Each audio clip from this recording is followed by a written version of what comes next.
ตำข้าวของชาวบ้าน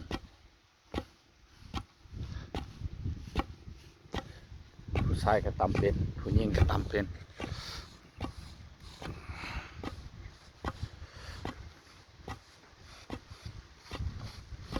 บ่พักหลายนาทีเลย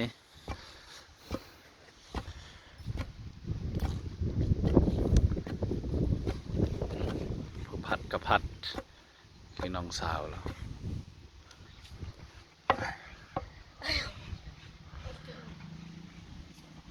ตำติ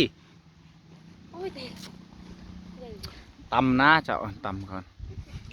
เตะไว้เหมาะตำเปลี่ยนกันบัดนี้หนาวกับหนาว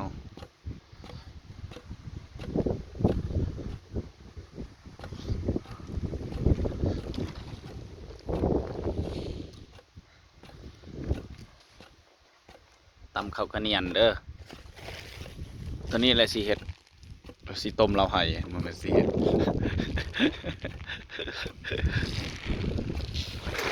ข้าวกระเนียนพี่น้องต้มเราให้ของเมืองนักจึงเฮาต้มแล้วก็ใส่แป้ง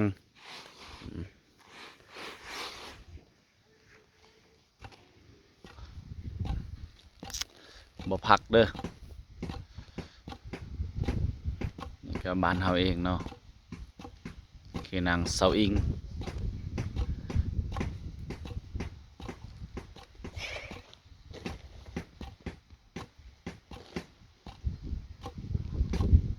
โมอมให้น่ะฮะ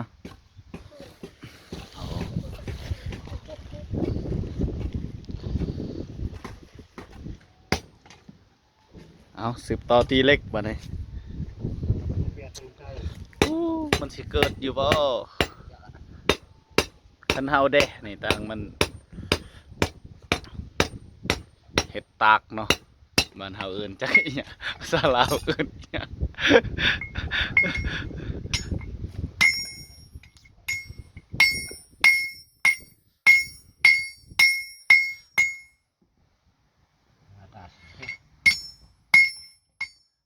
ตักก็ว่าโอ้เกิดติด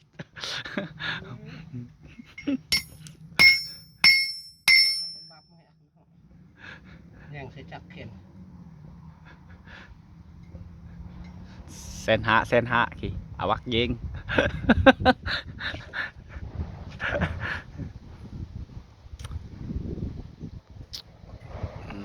ตีเล็กมื่อน่ะสีถ่ายหลายๆตีเล็กเอาหนุดอาติมาวักเนี่ย ยางมาเลยนะ จักเนาะ